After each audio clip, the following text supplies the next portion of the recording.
La Bible présente le Seigneur Jésus-Christ comme le meilleur moyen pour connaître l'éternel Dieu. Mais comment Jésus est-il révélé dans la Bible depuis la Genèse jusqu'à l'Apocalypse? C'est autour de ce thème que nous ouvrons cette série d'émissions pour votre plaisir et bienvenue à Éclairage. Alors aujourd'hui, nous recevons le professeur Isiaka Coulibaly avec qui nous allons faire cette série d'émissions pour être éclairés autour de ce thème. Comme je le disais, le thème est le suivant, Jésus-Christ, de la Genèse à l'Apocalypse. Shalom, professeur. Bonjour Daniel. Vous allez bien? Ça va très bien, merci. Bienvenue dans nos murs. Hein? Merci beaucoup et merci de votre invitation. Amen. Alors, est-ce que vous pouvez vous présenter quand même à nos téléspectateurs? Vous l'avez dit, je m'appelle Isiaka Coulibaly, je suis professeur de théologie. J'enseigne depuis presque 30 ans maintenant la théologie et je suis à l'Université de l'Alliance chrétienne d'Abidjan, qui a fonctionné pendant 25 ans comme une faculté de théologie, la FATEAC, que tout le monde connaît sous ce nom-là, et qui depuis 2 ans a fait sa mutation pour devenir une université privée. Et je préside cette université. D'accord, c'est un honneur pour nous de vous recevoir d'ailleurs. Bienvenue professeur. Alors sans plus attendre, on l'a dit, le thème de cette série d'émissions que nous ouvrons est Jésus de la Genèse à l'Apocalypse. C'est bien facile à comprendre. Facile à comprendre, mais en même temps c'est un vaste chantier, n'est-ce pas? De la Genèse à l'Apocalypse. Oui. Alors, qui est Jésus?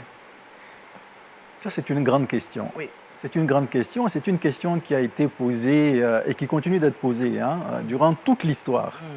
Les gens se la sont posée entre eux, on l'a posée à Jésus lui-même. Généralement, il y a 2 façons de répondre à cette question. Oui. La première façon d'y répondre, c'est le regard sur l'histoire d'un homme. Parce que finalement, c'est un homme qui est né dans une famille juive, qui a grandi dans cette famille, qui est devenu un prédicateur itinérant, qui a prêché, une parole qu'il avait à prêcher. Sa prédication a été marquée par des signes qu'on appelle des miracles, c'est-à-dire des choses qui sortaient un peu de l'ordinaire. Il rencontre quelqu'un qui est malade, il guérit cette personne à sa demande. Il rencontre une femme qui va enterrer son fils. Et puis il ressuscite l'enfant.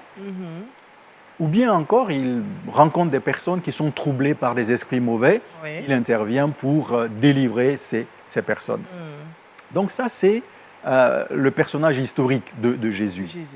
Et historiquement, ça ne pose pas de problème parce que tout le monde reconnaît quand même historiquement quelqu'un qui a vécu. Et ceux de son village l'ont vu grandir. Ils l'ont vu probablement apprendre aussi le métier de son père adoptif, qui était charpentier. Donc ça, c'est la première partie de la réponse qu'on peut donner à cette question. Et c'est la partie peut-être la plus simple. Mais lorsqu'on demande à quelqu'un « qui es-tu » ou lorsqu'on pose la question au sujet de quelqu'un, c'est bien d'écouter la personne elle-même. Et lorsqu'on arrive sur ce point, on voit que Jésus lui-même, en lisant l'Écriture, donne un autre aspect de sa personne. Il laisse entendre qu'il n'est pas seulement qu'un enfant qui est né dans cette ville donnée, à Bethléem, en Judée, ou bien qu'on appelait Jésus de Nazareth, selon l'origine de son père adoptif, Joseph, mais qu'il était plus que ça. Alors, plus que ça veut dire quoi? Eh bien, je pense que dans cette émission, nous aurons l'occasion d'aller un peu plus en profondeur sur ce qu'il disait de lui-même. D'accord. Alors, déjà, à vous écouter, est-ce qu'on peut déjà dire que Jésus était un homme surnaturel? Jésus était un homme, comme vous et moi. C'était un homme particulier. Et si surnaturel convient, on peut dire ça, qu'il était surnaturel. Mais c'était un homme comme vous et moi. Pourquoi je dis ça? Parce qu'il est né d'une femme. Oui, Marie. L'Écriture nous le dit, c'est Marie. Alors, nous sommes aussi nés d'une femme, nous avons une mère, il est né, voilà. Et puis, il a grandi dans son village. Il a eu des demi-frères aussi, parce qu'il y a d'autres enfants qui sont nés à Joseph et à Marie après. Donc, dans ce sens, c'était un homme comme nous. Mais c'était plus que nous. C'était plus que nous. On le voit dans son histoire personnelle. savez, une fois, pour parler de ce qu'il disait de lui-même, un jour, il enseignait et puis il parle de Dieu et il dit « Le Père et moi, nous sommes un ». Alors, c'est l'évangile de Jean qui nous rapporte ça. Oui. Le Père et moi, nous sommes un. Alors, quand quelqu'un dit ça, ça ne veut pas forcément dire grand-chose. Vous savez, quand on dit quelque chose, souvent, il faut écouter ce que ceux qui nous écoutent répondent. Oui. Et c'est ça qui nous aide à savoir la portée de ce qui a été dit. Oui. Et justement, les gens lui disent, c'est Jean chapitre 10, verset 30 et verset 31, 32 jusqu'au verset 33. Et la foule qui est là dit, mais enfin, tu es en train de blasphémer. Alors, pour lui dire qu'il est en train de blasphémer, c'est qu'ils ont compris quelque chose. S'il dit le Père et moi nous sommes un, ça veut dire qu'il est en train de dire qu'il est Dieu. Oui. Parce que le Père dont il parle, c'est Dieu. Oui. Et ils disent, tu es en train de blasphémer. Ce qui est intéressant dans ce texte, c'est que Jésus ne dément pas ce qu'il a dit. Il ne dit pas non, je ne suis pas en train de dire ça. Position. Il reste sur ce qu'il a dit. Oui. Ça veut dire, oui, effectivement, je suis Dieu. Alors ça c'est très très fort, n'est-ce pas? C'est très fort. Ailleurs aussi, toujours dans l'Évangile selon Jean, il parle d'un personnage qui est très connu parmi les Juifs. Oui. C'est le personnage d'Abraham. Oui. Abraham, c'est le père de la père foi, de la foi, celui dont l'histoire est tellement belle, n'est-ce pas? Dieu l'appelle, sors de ton pays, je vais te conduire vers un pays que tu ne connais pas. Abraham répond à cet appel de Dieu.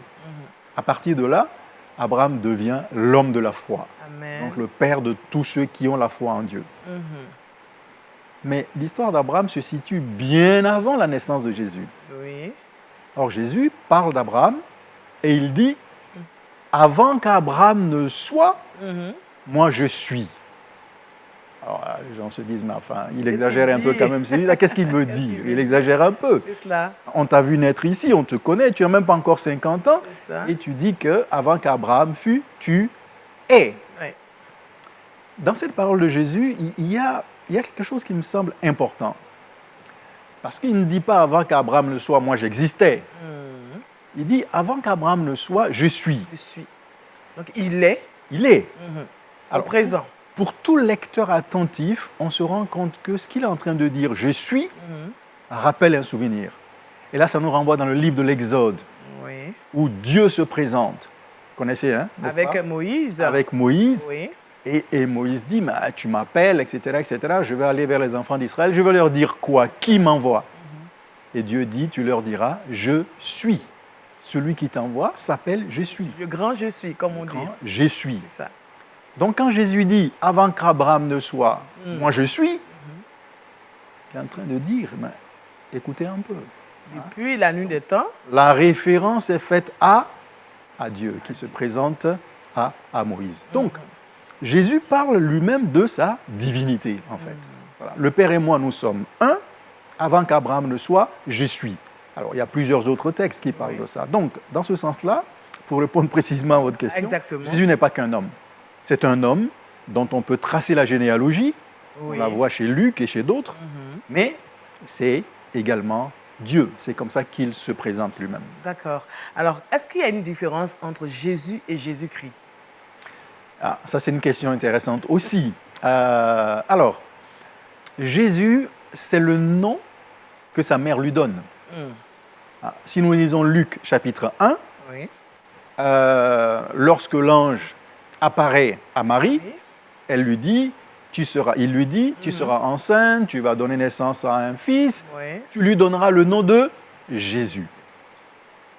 Donc ça, c'est le nom que sa mère va lui donner. À l'époque de Jésus, le nom Jésus, c'est un nom courant. Okay? C'est Yeshua. C'est Yeshua. Yeshua qui veut dire Dieu est notre salut. Jéhovah est notre salut. Donc, Yeshua. Mais il y a beaucoup d'enfants, beaucoup de personnes qui s'appellent Yeshua à l'époque. C'est la raison pour laquelle on va préciser Yeshua, celui qui vient de Nazareth. C'est la raison pour laquelle on va l'appeler Jésus de Nazareth. Voilà. Moi, je m'appelle Isiaka, mais les Isiaka, il y en a plein dans ce pays, n'est-ce pas? Et même au-delà de ce pays.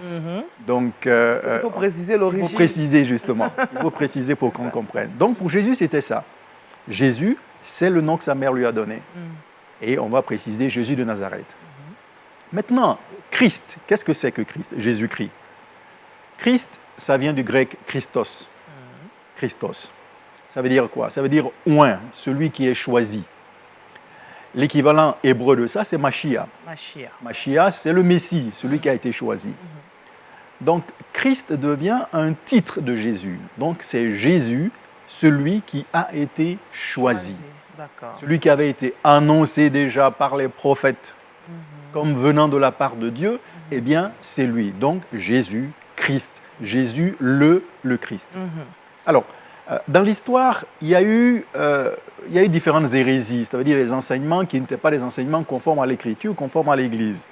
En disant, bon, voilà, il y a l'homme Jésus, et puis il y a le Christ qui est survenu sur lui, etc., etc., etc. Ce sont des enseignements... Souvent, quand on écoute justement ce que vous dites, on a l'impression que le Christ, c'est l'Esprit. Christ qui est survenu sur lui, bon, on a l'impression que c'est un esprit qui survient sur Jésus de Nazareth. Non, justement. Non, justement. Le nom de Christ lui est donné pour le reconnaître comme celui qui est oint par Dieu. D'accord. C'est-à-dire celui qui était destiné par Dieu pour accomplir une certaine mission, celui qui a été choisi, le Messie qui était attendu en Israël, l'envoyé de Dieu par excellence. Amen. Donc, il est celui-là. Voilà. Alors, vous avez déjà répondu à une question que je me posais. Pourquoi est-ce qu'il était appelé Jésus de Nazareth? Mais ce que je voulais savoir, pourquoi dans cette localité, les Juifs avaient l'habitude de donner, en plus du nom, ajouter soit l'origine, la ville, ou bien le quartier parfois? Oui. Alors ça, c'était important, n'est-ce pas? C'était pour arriver à mieux identifier la personne. Par rapport à Jésus, il y a un élément qui est important. On l'appelle Jésus de Nazareth. Mais vous et moi, nous savons qu'il n'est pas né à Nazareth. Il est né à Bethléem. Il est né à Bethléem, justement. On l'appelle Jésus de Nazareth. Alors ça, c'est intéressant. Et là aussi, c'est l'Évangile qui nous le dit. Dans l'Évangile selon Luc, encore une fois, Luc parle de la naissance. Il parle de Joseph, en disant que Joseph est originaire de Nazareth. Mais il y a un édit, donc il y a une décision qui est prise par le souverain à l'époque. Chacun doit aller se faire identifier, on dirait aujourd'hui, dans sa ville d'origine. Donc, il habite Nazareth, mais son origine, c'est... Non, il habite Bethléem. Il habite Bethléem, pardon. Voilà, il habite Bethléem. Son origine, c'est Nazareth. C'est Nazareth. C'est ça. Okay? Donc, il va chez lui okay? Pour se faire inscrire. Et c'est pendant qu'il est là-bas, à Bethléem donc, chez lui, Bethléem chez lui, pendant qu'il est à Bethléem que la naissance va se faire. Mais il est originaire de Nazareth. Donc, on dira Jésus de Nazareth pour dire l'origine de Joseph, son père adoptif, mais il est né lui-même à Bethléem. Est-ce qu'il n'y a pas une signification beaucoup plus spirituelle par rapport à la naissance de Jésus sur la terre de Bethléem? Alors, si vous voulez, la naissance à Bethléem était prophétisée. Okay. Donc, lorsqu'on lit les prophètes, on trouve ça. Et justement, les gens se demandaient, mais enfin, comment? C'est pas possible. Parce qu'il y a Nazareth, il y a Bethléem et tout. Et lorsqu'il y a cet édit demandant que les gens aillent se faire inscrire dans leur ville d'origine, alors là, la prophétie va se réaliser de cette façon. Okay. Voilà. Je pense que si vous nous prenez en marche, vous êtes à l'émission Éclairage. Aujourd'hui, nous parlons d'un thème assez intéressant, Jésus-Christ, de la Genèse à l'Apocalypse, et nous abordons le sous-thème suivant, qui est Jésus? Alors, professeur, la tradition chrétienne nous apprend que Jésus a une double nature. Tout à l'heure, vous avez parlé de cela. Est-ce qu'on peut revenir sur cette double nature de Jésus, qui est fils de charpentier, qui est un homme, qui est en même temps Dieu? Bon, ça crée quand même un petit tourbillon dans la tête de certaines personnes. Donc, on aimerait que vous puissiez nous éclairer là-dessus. Comment il est Dieu, comment il est homme, et comment ces deux natures se manifestent-elles? Oui, ça aussi, c'est une question importante. Il faut commencer par dire que si Jésus lui-même n'avait pas parlé de ça, il aurait été vraiment difficile d'admettre ça, n'est-ce pas? D'admettre ça. Lorsqu'on lit l'Écriture, c'est Jésus lui-même qui le dit. Et si vous permettez, j'aimerais, c'est intéressant parce que c'est bien de lire l'Évangile à ce sujet, parce que dans l'Évangile selon Luc, lorsqu'il est question de la naissance de Jésus, il y a une parole qui est dite dans l'évangile de Luc au chapitre 2, au verset 11. Alors, c'est la série où on annonce ce qui va se passer. Le verset 11 nous dit, c'est l'annonce qui est faite par les anges aux bergers. Berger. Les bergers sont ceux qui reçoivent le message. Voici ce qui est dit. C'est qu'aujourd'hui, verset 11, dans la ville de David, il vous est né un sauveur, celui qui est le Christ, le Seigneur. Ça, c'est la parole qui est dite par les anges aux bergers. Le Christ, le Seigneur. Amen. Alors, ça, c'est important. Ça, c'est l'annonce qui leur est faite. Donc, ce n'est pas Jésus lui-même qui parle, ce sont les anges qui parlent. Et puis, plus loin, dans le temps, Jésus va parler lui-même. Comme je l'ai dit tout à l'heure en commençant, il parlera, il dira, le Père et moi, nous sommes un. Avant qu'Abraham ne soit, je suis. Donc, il va renvoyer à une origine qui est plus ancienne que sa naissance physique. Donc, c'est lui qui, petit à petit, nous met sur cette voie. Oui. Et finalement, on comprend que la revendication que Jésus est en train de faire, c'est la revendication de sa divinité. Amen. Ça veut dire donc qu'il est homme, il est humain, 100% humain. Tout ce que les humains peuvent manifester, il le manifeste. Okay? Il a connu la souffrance, bien sûr, il a connu la faim, bien sûr, il a connu la soif, Oui. il a connu les frustrations qui peuvent être celles de relations entre des humains. Mais à côté de ça, il est Dieu. Amen. Un exemple par rapport à la divinité. Un jour, Jésus enseigne, et puis il y a une personne qui est là, une femme. Et les gens racontent en fait ce que cette femme a vécu, etc. etc. Ils s'attendaient à ce qu'elle soit jugée par Jésus, parce que dans l'Écriture, il est dit qu'une personne qui se trouve dans cette situation sera jugée. Jésus leur pose la question, qui parmi vous n'a jamais péché? Je paraphrase. Parler de la femme adultère. La femme adultère. Et après, il lui dit, je te pardonne. Tes péchés te sont pardonnés. Amen. Et là, les gens qui sont autour, et ça c'est toujours très important de faire attention à ce que les gens sont autour ont entendu. Les gens sont choqués. Pourquoi sont-ils choqués? Ils disent, mais il n'y a que Dieu qui puisse pardonner les péchés. D'où vient que lui dise qu'il pardonne? Sous-entendu, serait-il en train de dire qu'il est Dieu? Eh bien, c'est ce que Jésus était en train de dire, qu'il est Dieu. Maintenant, la question de savoir comment est-ce que ces deux habitent en lui. Alors, l'histoire de l'Église est pleine d'hérésies aussi, qui ont été autour de ça. L'enseignement de l'Église, c'est, sur la base de l'Écriture, de dire que Jésus est 100% homme et 100% Dieu, sans mélange. Il n'y a pas de mélange entre la divinité et puis l'humanité. Donc là, il serait une sorte d'être. Non, il est homme, 100% homme et 100% Dieu. Et lorsque nous lisons l'Écriture, justement, il faut faire attention à ça. Sinon, on a un peu de mal à comprendre. Oui. L'une des questions que vous n'avez pas posées, mais je sais que les gens la posent souvent. C'est sûr. C'est-à-dire, on pose la question à Jésus, à quel moment tel ou tel événement vont arriver? Et Jésus dit, personne ne sait. Il n'y a que le Père qui le sait.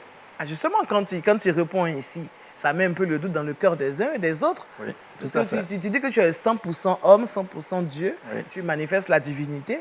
Mais pourquoi à ce niveau, Jésus ne le sait pas? Voilà. Bon. Parce qu'en tant que Jésus, 100% homme, 100% Dieu sur la terre, était quelque part un peu limité par rapport à certaines situations. Okay. Alors, par rapport à ce texte précisément, c'est intéressant de voir que ce dont Jésus parle, c'est la position du Père et du Fils. Okay.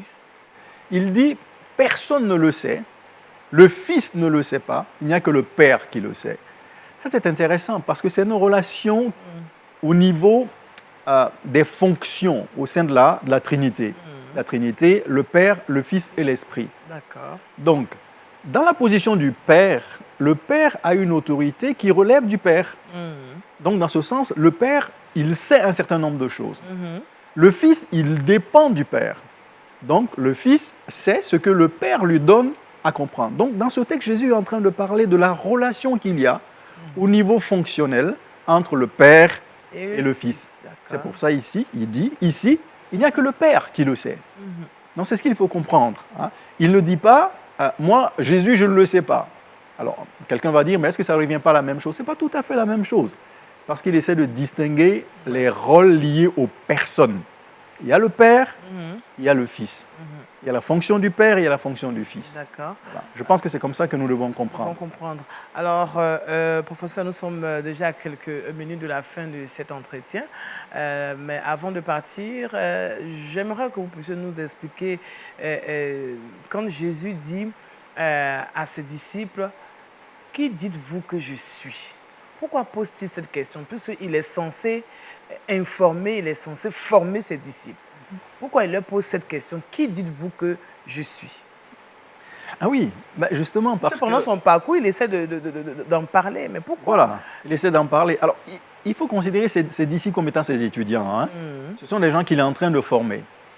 Et il leur pose des questions. Souvent, dans notre enseignement, nous pensons qu'il faut juste donner des informations, donner des informations. Hein. On va remplir les personnes de ce qu'elles ne savent pas. Mais Jésus, dans son enseignement, amène ceux qu'il enseigne à contribuer aussi à leur enseignement. Donc, il pose beaucoup de questions, ce n'est pas seulement celle-là. Mais par rapport à cette question précise, il commence d'abord par les gens. Qu'est-ce que les gens disent de moi, de mon identité? Qu'est-ce qu'ils disent? Qu'est-ce que vous entendez? Alors, il y a différentes réponses qui sont données, n'est-ce pas? Et puis ensuite, il leur dit, et vous, qui dites-vous que je suis? Ça, c'était important pour les disciples parce que ils ont vu Jésus faire des choses. Ils l'ont entendu dire des choses. Ils l'ont observé. Mais est-ce qu'ils ont compris? C'est ça que Jésus voulait vérifier aussi, pour pouvoir enseigner. Et c'est là donc que Pierre, porte-parole, dit « Tu es le Fils de Dieu ». Et là, la réaction de Jésus est très importante. Il dit « Ce n'est pas la chair et le sang ». Ce n'est pas l'humain qui te fait savoir. Ça, c'est une révélation de Dieu. C'est Dieu, lorsqu'il révèle ça à quelqu'un, que la personne peut le comprendre. Donc, cette question était très importante. Qui dites-vous que je suis? Eh bien, oui, Pierre, ce que tu as dit, c'est effectivement cela. Quand on croit ça, il y a des attitudes qui doivent suivre. Si tu crois que je suis le Fils de Dieu, alors quelle doit être ton attitude vis-à-vis de moi? Ça, c'est très important. Et je pense que c'est important pour ceux qui nous écoutent. Oui, pour les chrétiens d'aujourd'hui. Pour les chrétiens d'aujourd'hui, mais pas seulement pour les chrétiens, pour tout le monde. Si nous croyons que Jésus est ceci ou cela, Fils de Dieu, quelles sont les implications pour nous? Si nous croyons que Jésus est Seigneur, quelles sont les implications pour nous? Donc, on ne peut pas confesser Jésus d'une façon ou d'une autre sans qu'il y ait des implications pour notre propre vie. C'est cela. Donc, en tant que chrétien, est-ce que le fait de l'accepter déjà suffit pour le connaître? Le fait de eh bien, on peut connaître Jésus, comme quelqu'un pouvait me dire une fois, qu'on ne finit pas de connaître Jésus. C'est possible? On peut le connaître parfaitement? Est-ce que c'est possible? Alors, on apprend à le connaître, n'est-ce pas? On apprend à le connaître. Et plus on marche avec lui, plus on lit sa parole, plus notre connaissance grandit. Mais vous savez, la perfection viendra le jour où il va revenir. Amen. C'est ce que nous dit l'Écriture. Nous voyons aujourd'hui, à l'époque, c'est ce que l'apôtre écrivait, comme au travers d'un miroir. Alors, lorsqu'on parle de miroir, à l'époque, les miroirs ne rendaient pas une image aussi nette, aussi claire que les miroirs que nous avons aujourd'hui. Mais notre vision de lui, notre connaissance de lui sera parfaite lorsque les infirmités qui sont liées à notre nature humaine et à notre intelligence aussi seront complètement passées. Ce jour viendra lorsqu'il reviendra. Amen. Alors, la dernière question, que retenir de ce qu'on a eu à dire depuis que nous sommes là? De Jésus surtout. Que retenir? 2 ou 3 choses peut-être. Jésus est un homme. Il a vécu sur cette terre, dans une famille qu'il a vu grandir. Il a eu des relations sociales avec différentes personnes. Il a été un prédicateur. Il a annoncé la parole de Dieu. Mais il était plus que cela. C'est ce qu'il dit lui-même. Jésus est Dieu. Et il a démontré dans sa vie sur cette terre qu'il est Dieu, par les actes qu'il a faits et par la ressemblance qu'il avait avec le Père. Donc, Jésus est un homme, Jésus est Dieu. Merci, professeur Isaka Coulibaly. Nous avons eu beaucoup de plaisir vraiment à passer ce temps avec vous. Vous qui nous avez suivis, nous sommes déjà au thème du temps qui nous a imparti. On l'a dit, Jésus de la Genèse à l'Apocalypse. Nous entamons depuis ce temps donc une série d'émissions. La semaine prochaine, nous serons encore là pour en savoir davantage, toujours sur la personne de Jésus. Donc, nous remercions encore notre invité qui était là sur ce plateau. Merci à vous de nous avoir suivis. Merci à la régie également qui nous a permis d'être chez vous. À la semaine prochaine. D'ici là, que Dieu vous garde. Au revoir.